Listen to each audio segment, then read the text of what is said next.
Bonjour et bienvenue sur le plateau de Bonjour chez vous. Aujourd'hui, nous allons voir comment marcher dans l'unité dans un monde divisé. Et je suis avec Nadine et Frank pour parler de ce sujet. Hello! On est là! On est là et nous sommes dans l'unité.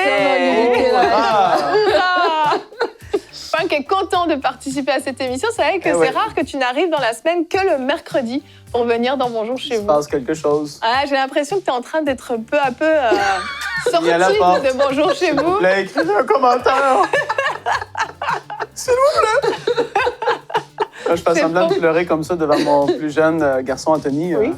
Il vient, il me fait un câlin tout de suite et il pense que je pleure vraiment. C'est beau! Si vous pourriez me faire un câlin par votre commentaire.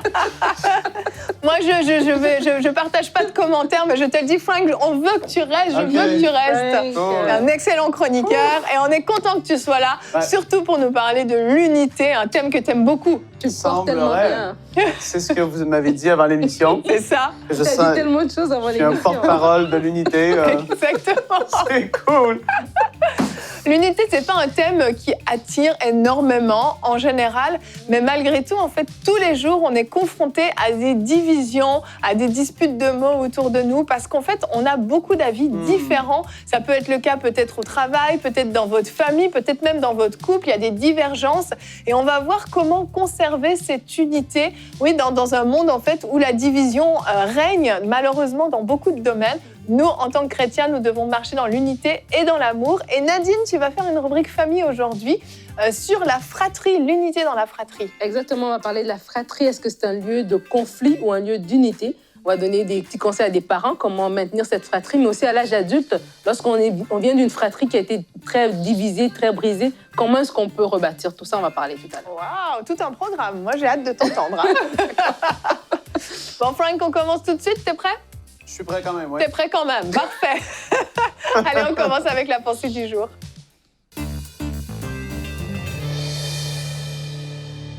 Les gens ont droit à leur façon de penser, à leur position dans un monde qui est tellement divisé comme lequel dans lequel nous vivons.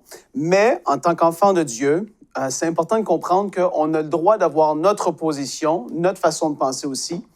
Mais il faut faire un peu il faut nuancer ou faire la part des choses par rapport à ce qu'on va vouloir, comment je peux l'exprimer, influencer ou dire vis-à-vis des gens et de leur façon de penser. C'est-à-dire, s'il y a des trucs politiques qui sont là, ils peuvent avoir leur façon de penser, tu as la tienne, et c'est correct, voilà, on n'en parle plus, mais ça peut créer beaucoup de divisions dans les familles, et même qu'on l'a vu dans les pays, lorsqu'il est arrivé temps de faire des votes, des gens qui sont divisés, ça crée des choses terribles, en fait, par rapport à la politique.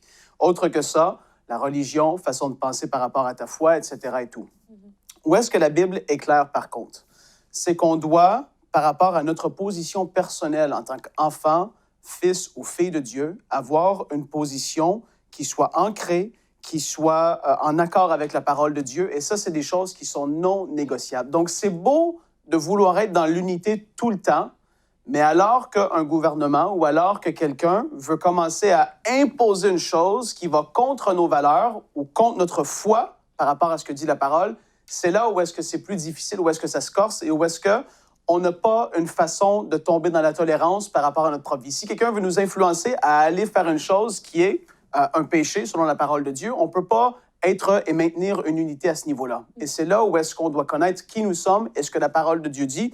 Et même d'ailleurs dans 1 Pierre, c'est le passage que je veux vous lire par rapport à ça, 1 Pierre 3, et les versets 15 et en descendant, la parole dit « Mais sanctifiez dans vos cœurs Christ le Seigneur, étant toujours prêt à vous défendre avec douceur et respect devant quiconque vous demande raison de l'espérance qui est en vous, c'est-à-dire de votre foi en fait. » Et là, il continue, il dit « Et ayant une bonne conscience, afin que, la même où il vous calomnie, comme si vous étiez des malfaiteurs, ceux qui décrivent votre bonne conduite en Christ soient couverts de confusion ou même de honte. » C'est-à-dire qu'il y a des choses que tu dois être prêt à défendre ta foi et tu ne peux pas marcher dans l'unité à tous les niveaux. Dans la vie du tous les jours, au travail, les gens ont le droit à leur position. On est dans des pays libres pour la majorité d'entre nous. Les gens peuvent penser comme ça, croire ça, faire ce qu'ils veulent. Et là, on ne peut pas imposer notre façon de penser, mais on peut influencer dans l'amour, dans le respect, parce qu'on a nos propres convictions et c'est là où est-ce qu'on doit essayer d'influencer. Vous comprenez ce que je veux dire? Donc, c'est une ligne qui est assez... C'est délicat, c'est une ligne fine de trouver l'équilibre entre j'ai mes propres convictions profondes et ancrées en moi, que je ne peux pas me détourner de ces choses. Le gouvernement voudrait dire telle chose, ben, je suis désolé, même si c'est le gouvernement, Dieu me dit d'obéir à sa parole avant tous les hommes. Si la parole dit quelque chose, je dois me soumettre à ça. Et c'est là que ça crée des complexités. Là où est-ce qu'on peut influencer, c'est vers la bonne direction, dans le bon, parce qu'on a des convictions, on a des valeurs. Et ici, Pierre et même Paul à Timothée l'encourager, sois prêt à te défendre ou à influencer ou à exhorter dans ta direction les choses que toi tu crois, étant prêt à te défendre parce que tu connais la parole, tu connais qui tu es, tu sais ce en quoi tu adhères. Et voilà, c'est de naviguer dans un monde tel que celui-ci dans lequel on vit, c'est pas évident. Mais en tant qu'enfant de Dieu, il y a des standards, il y a des choses sur lesquelles on ne peut pas balancer ou dire oui, j'accepte tout, parce que ça va à l'encontre de ce que dit la parole de Dieu. Et c'est là l'art de marcher dans l'unité, malgré qu'on ait des convictions et des différences entre les uns et les autres. Donc, que Dieu puisse vous éclairer à ce niveau-là. Quand ça va venir le temps de parler, de vous exprimer, je prie que Dieu puisse vous aider et vous donner vraiment les bonnes paroles, parce qu'on est appelé à être des artisans de paix, à marcher dans l'unité, mais de ne pas se laisser piler sur les pieds et de se faire imposer toutes sortes de choses. C'est là qu'il faut nuancer. Soyez bénis! Amen. Amen. Merci, Frank. Je crois vraiment qu'il faut que les chrétiens choisissent leur combat. Et malheureusement, très souvent, les chrétiens se trompent de combat. Voilà. Vont rentrer dans des divisions doctrinales sur une virgule ou un point d'exclamation au bout d'une phrase d'un verset dans la Bible. Et ça va créer des polémiques. Je crois qu'il y a des sujets sur lesquels on ne peut pas être d'accord et qu'on ne peut pas accepter quand ça concerne le salut, le péché, la vie éternelle. Ces trois sujets-là, on ne peut pas accepter des mensonges, des manières de voir différentes qui risquent de perdre les gens, qui risquent de leur faire perdre leur salut, qui vont les faire chuter peut-être dans le péché. Ça, on ne peut pas accepter. Et là, effectivement, il ne s'agit pas de rester dans l'unité. Je crois qu'il faut s'exprimer. C'est un combat qui vaut la peine, toujours dans l'amour et dans le respect, bien sûr, mais il faut s'exprimer. Mais il y a des combats qui ne sont pas nécessaires de mener, qui vont servir simplement à diviser. On va se battre sur des détails. Il y a des divergences doctrinales qui ne vont pas changer notre éternité, finalement. Si toute sa vie, quelqu'un veut se priver peut-être du baptême du Saint-Esprit, ce n'est pas grave. Ça ne va pas lui empêcher d'être sauvé à la fin de sa vie. S'il ne veut pas parler en langue toute sa vie, c'est pas grave. Il sera quand même sauvé, il sera quand même au ciel. Il y a des combats qui valent pas la peine. Peut-être qu'on veut voter plus pour tel politicien ou tel politicien. Ben, choisis le camp que tu veux. Je vais respecter ton opinion. C'est pas grave. Il faut vraiment choisir ses combats parce qu'on se divise sur des choses qui sont dramatiques. Et quel exemple on donne ensuite autour de nous, aux gens du monde. Qu'est-ce que tu dis par rapport au baptême du Saint-Esprit? Ça, c'est doctrinal. Tant aussi longtemps que c'est fait dans, pour moi, le respect, la douceur, il peut y avoir une discussion.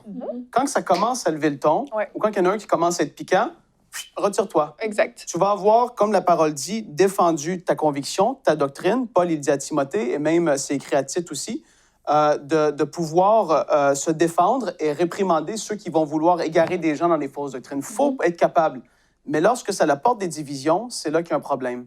Et là, on vit dans un temps où est-ce que les gens vont parler des masques. C'est même pas doctrinal. Les masques, dans une famille, peuvent créer des conflits. Oui, vraiment. Et est-ce que c'est utile de rentrer et de créer une division ou est-ce que la prochaine fête familiale, lui et elle se parlent pas parce que lui veut pas porter de masque et elle veut en porter un? C'est aberrant. Mais tu dis, mais c'est ridicule. Tu peux avoir ta position, t'en parles, ça va bien, t'exprimes, t'expliques. Moi, je pense que ça, je me sens comme ça à cause de ça. Ah, mais moi, je pense que ça va. OK. T'influences. Mais après ça, commencer à imposer, être hautain dans notre façon de parler, c'est là que ça devient dangereux, en fait. Les gens détestent ça. D'ailleurs, même quand tu les évangélises, si tu as une attitude de hautain, tu n'es même pas dans l'amour, ça répulse plus que rien et ça va éloigner les gens. Exact. C'est pareil dans les discussions qu'on peut avoir. C'est cette frontière de l'amour, justement, qui doit jamais être dépassée. À quel moment est-ce que je ne suis plus dans l'amour, mais je suis au contraire dans une espèce d'agressivité, un désir à tout prix de convaincre? Exactement. Et la Bible nous dit, c'est notre verset du jour, dans 2 Jean, au verset 1, au chapitre 1, verset 6, pardon. « Et voici en quoi consiste l'amour, c'est que nous vivions selon les commandements de Dieu. » Et j'aimerais prendre à partir du verset 5, je reviens un petit peu en arrière pour qu'on comprenne le contexte de ce verset. « À présent, chère dame », donc ça c'est une des traductions, « voici ce que je te demande. Ce n'est pas un commandement nouveau que je t'écris, c'est celui que nous avons reçu dès le commencement. Aimons-nous les uns les autres. » Commandement le plus basique que Jésus nous a donné, qui résume à lui seul tous les autres commandements, avec celui d'honorer notre Dieu. « Et voici en quoi consiste l'amour, c'est que nous vivions selon les commandements de Dieu. » C'était notre verset. « Tel est le commandement selon lequel nous devons vivre. Comme vous l'avez entendu depuis le commencement, il n'a pas d'autre but que de vous amener à vivre dans l'amour. » Ce verset est hyper simple et hyper clair. Quand Jésus nous a demandé de nous aimer les uns les autres, c'est pour que nous puissions mettre en pratique, en fait. L'amour ne peut pas consister juste à dire « je t'aime », mais mes actions te montrent autre chose. Je dis « non, mais je te respecte vraiment dans tes décisions et dans ton choix et dans ce que tu dis, et avec amour, je te dis que tu as complètement tort et que tu te trompes. » C'est pas ça l'amour. Et parfois, on voit ça vraiment chez les croyants, des espèces de manières de formuler où on va mettre un petit peu de la ouate autour, mais en fait, les paroles sont incisives et poussent à la division, et dire « je t'aime » à la fin n'annule pas tout ce qui a été dit de tranchant juste avant. Et Frank a parlé de l'art, en fait, l'art de parler, l'art de s'exprimer par rapport à nos opinions. Et toi aussi, tu l'as dit, de choisir ses combats. Et je crois que vraiment, un mot-clé que j'aimerais dire aussi par rapport à ce thème, on parle de comment vivre l'unité dans un monde qui est divisé. C'est qu'en tant qu'enfant de Dieu, d'avoir déjà cette conscience que le monde est divisé, que l'atmosphère qui est là, c'est une atmosphère qui pousse à la division, qui pousse à la revendication, qui pousse à des montagnes qui s'élèvent l'un vers l'autre.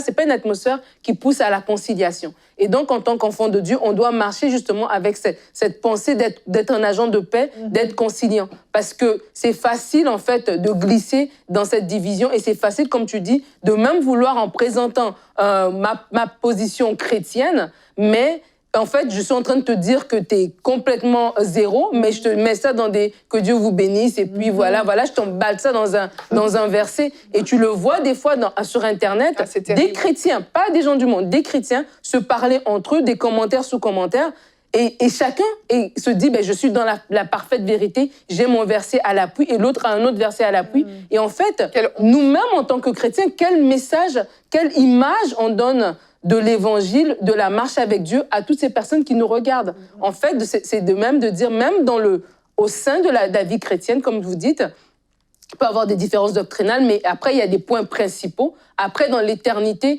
qu'est-ce qui vaudra vraiment la peine? Et c'est important de se dire ça. Parce que des fois, nous-mêmes, on est en train de parler aux autres, on est en train de prêcher aux autres, mais nous-mêmes, en tant qu'enfants de Dieu, on est en train de marcher dans la division, et c'est important de vraiment faire attention. Exact. Ouais, j'aurais voulu lire le verset, le temps passe, mais Paul, il parle à Timothée et il lui dit justement de vraiment, je vais le paraphraser comme ça, de ne pas se laisser faire. C'est, en fait, ce qu'on veut que les gens retiennent de cette discussion, en tout cas pour ma part, c'est que l'art de parler et de vouloir unir un peuple, les politiciens vont essayer de l'avoir, mais ils vont fléchir le genou à tout et n'importe quoi pour obtenir cette chose-là, pour avoir les votes et avoir le soutien du peuple. Tout à fait. On n'est pas appelé à aller jusque-là. Et en fait, on n'est pas appelé à se laisser piler sur les pieds. On a des convictions et des valeurs. Mais le reflet de Christ, comment qu'on va démontrer l'amour et le caractère de Christ au travers de comment on va le faire, c'est là que c'est compliqué. Et c'est là qu'il y en a beaucoup qui n'ont pas saisi et qui le font, comme que tu dis, Nadine, un peu maladroitement sur les réseaux sociaux et tout ça. Tu vois ça, c'est comme un peu, oui, honteux. Il y a des gens qui ne connaissent pas forcément le Seigneur, que je verrais, qui verraient des discussions comme ça et diraient, mais c'est ça que t'es, quoi, t'es un chrétien. C'est comme honteux un peu. C'est inutile. Vraiment. Apprenons à avoir une garde sur notre bouche. La parole en parle tellement. Notre langue peut embraser des forêts tout entières avec ce qu'on va dire. Et aujourd'hui, c'est pas par le dire, c'est par l'écrire. Aujourd'hui, il l'aurait écrit comme ça. Faites attention à ce que vous écrivez sur les réseaux parce que ça peut démarrer des feux de forêt incontrôlables. Oui. Faites attention à ce que vous dites et à ce que vous faites. C'est pas n'importe quoi. Les gens vous voient et Dieu voit comment on réagit. S'il y a des gens qui veulent embarquer dans des débats avec vous, soyez les artisans de paix. Même si vous voyez que vous commencez, mais vous voyez que ça dérape, arrêtez. Arrêtez. Moi, c'est ce que je fais en tout cas perso. excepté pour, comme tu dis, des choses qui peuvent... Mais si je vois que la personne n'est même pas ouverte à l'Évangile ou n'est même pas ouverte à ça, je ne vais pas essayer de la convaincre. Non. Ça va repousser, c'est même pas une ambiance agréable. Soyons pas fous. Exact. Faisons les choses avec sagesse. Exact. Il y a des mouvements qui sont très, très puissants dans ce monde, des mouvements de minorités qui ont réussi à prendre un tel pouvoir parce qu'ils se sont unis. Je ne suis pas sûre qu'en interne, ils étaient d'accord avec tout le monde, mais ils ont réussi à s'unir. Si seulement nous, les chrétiens, on pouvait être ce mouvement qui se lève uni, on pourrait faire bouger beaucoup de choses sur la terre. On va enchaîner maintenant avec la rubrique famille. Vous avez peut-être des enfants, vous avez forcément ou certainement des frères et sœurs dans votre vie. Et nous allons voir comment faire demeurer l'unité dans la fratrie avec Nadine.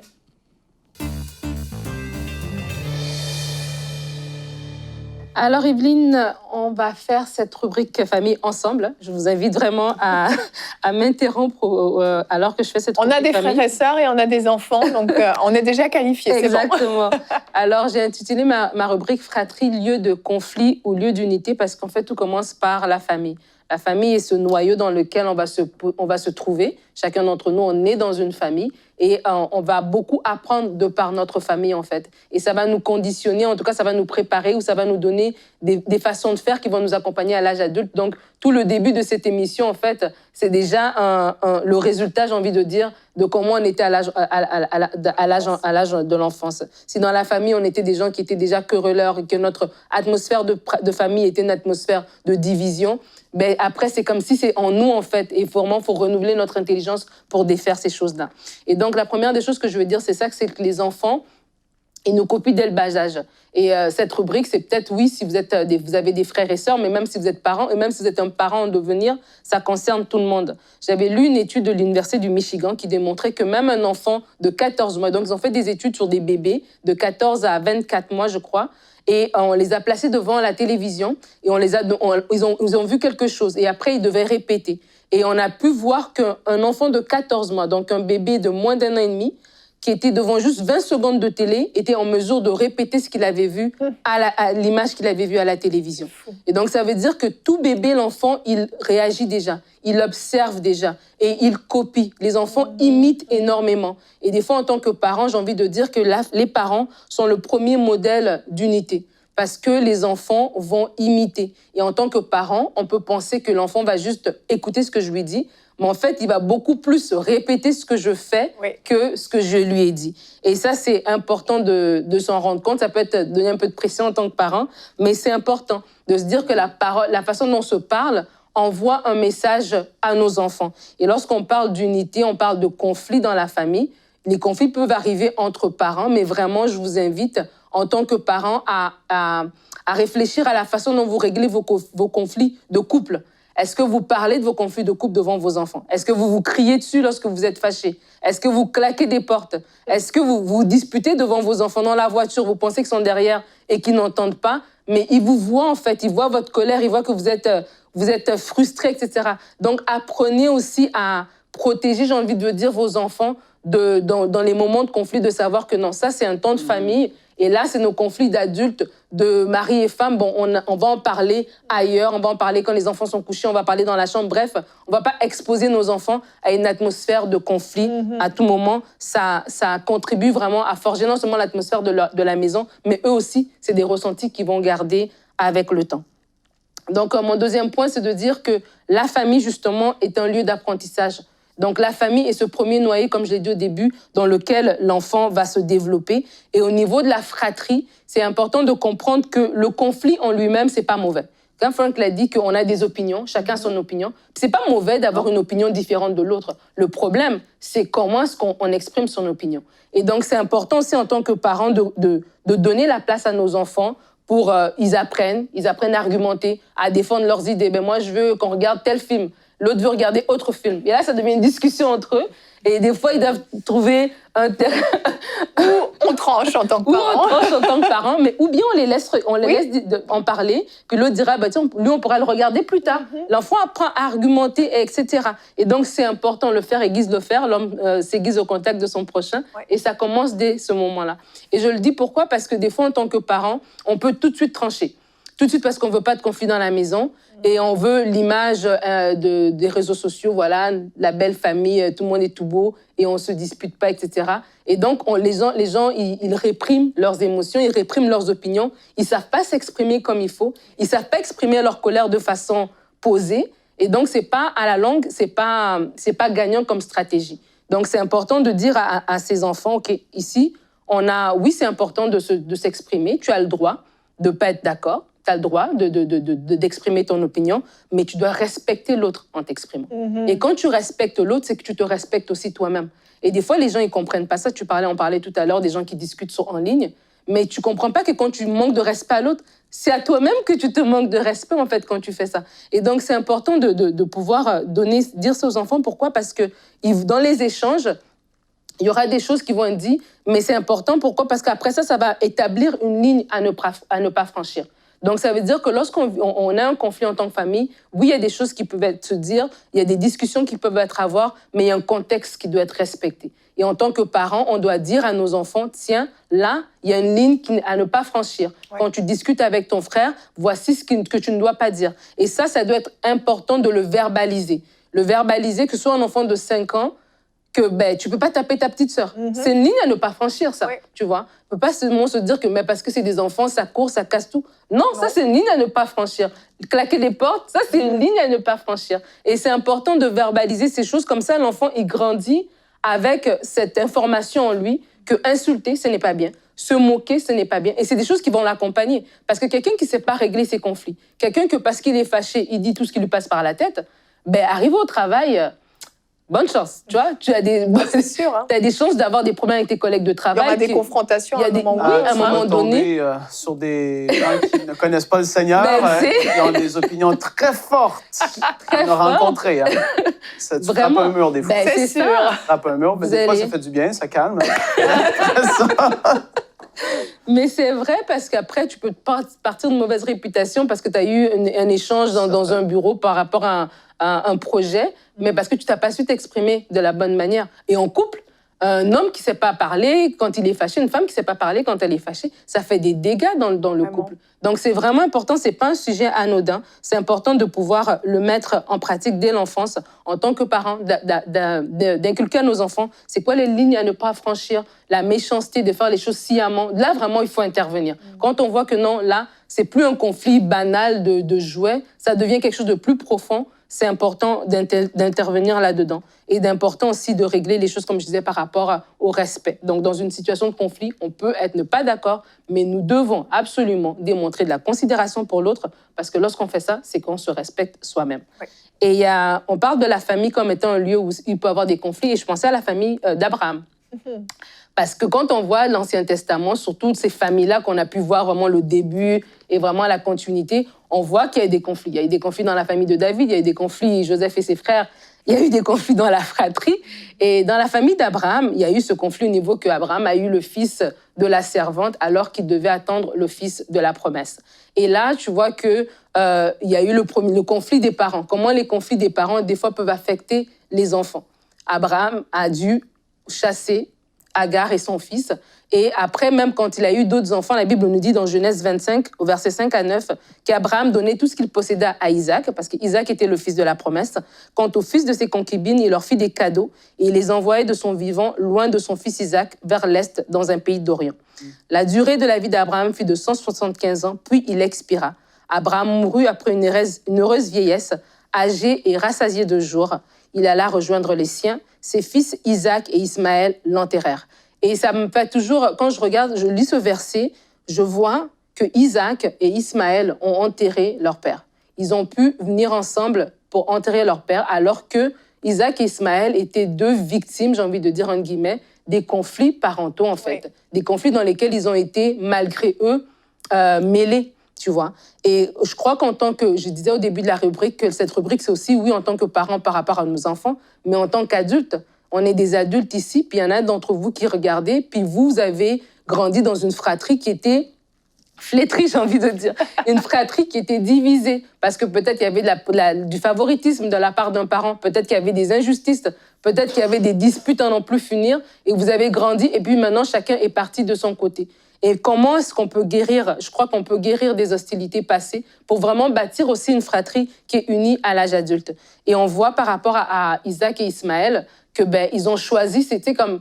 Des fois, il y a des moments clés comme ça qui arrivent, qui sont des occasions pour nous de tendre la main. Oui. Un deuil, un mariage, une naissance, c'est des gros moments dans la vie de quelqu'un. Et c'est des moments aussi où est-ce qu'on peut, en tant qu'enfant de Dieu, avec cette intelligence renouvelée, tendre la main pour dire, OK, le passé est ce qu'il était. Voilà, on a grandi peut-être, on ne s'entendait pas. Et puis voilà, nos parents n'ont pas peut-être su nous montrer comment faire. Et du coup, il y a eu des méchancetés, des paroles dures qui ont été dites. Et puis après, on a grandi dans ces moments, cet environnement hostile et on ne se parle plus aujourd'hui. Mais à ce moment, il y a cette naissance, il y a pour Abraham, pour Isaac et Ismaël, c'était cet enterrement. Il y a ces moments aussi qui nous réunissent et qui nous donnent une opportunité de repartir à zéro, en fait. Et c'est important à ce moment-là de faire un travail de pardon, de pardonner ses parents, parce que des fois, nos parents, ils n'ont pas toujours fait comme il faut, de pardonner l'autre, de regarder son frère ou sa sœur aujourd'hui en tant qu'adulte, ne plus le regarder selon ce qu'il avait, son caractère quand il était plus jeune et les erreurs qu'il a fait plus jeune, et aussi de laisser le Seigneur nous guérir. Et je pensais vraiment, pour terminer cette rubrique, de le dire, que des fois, on va vouloir chercher à ce que nos parents ou les gens s'excusent, nous disent des choses, revenir sur des événements qui sont passés, que peut-être eux, ils ne s'en rappellent pas comme on s'en rappelle, et ça va juste créer encore plus de blessures. Mais de dire, OK, maintenant que je suis un adulte, maintenant que je connais le Seigneur, maintenant que j'ai cette façon nouvelle de voir, je vois que, ma famille a fait ce qu'elle a pu, mais je décide de pardonner, je laisse le Seigneur me restaurer, et je choisis d'être cet agent de paix dans ma famille, et je choisis de guérir de ces hostilités passées. Et c'est vraiment un choix à faire, de ne pas s'arrêter sur les erreurs que nos parents ont pu commettre, mais de dire, moi, aujourd'hui, en date d'aujourd'hui, je prends ce choix d'être un agent de paix dans ma famille, et aussi, je prends ces informations, en tout cas, et moi, je m'engage à créer, moi, à mon tour, une famille qui est unie. Amen, amen. C'est tellement important qu'on puisse inculquer l'unité, l'amour, le respect à nos enfants. Ce sont des valeurs que vous devez vraiment transmettre dans votre famille. Vous devez effectivement avoir ces lignes à ne pas dépasser, qui sont chacune des valeurs qui sont importantes pour vous, à vos yeux, pour votre famille, des choses que vous n'acceptez pas. Et vos enfants sauront que ces choses-là n'ont pas leur place, non seulement dans la famille, dans la vie de famille, mais carrément dans leur vie. Et ça va vraiment influencer toute leur vie, comme l'a dit Nadine. Merci beaucoup pour cette excellente rubrique. Vous l'aurez compris, nous avons besoin d'apprendre à marcher dans l'amour, à manifester l'amour, le respect autour de nous.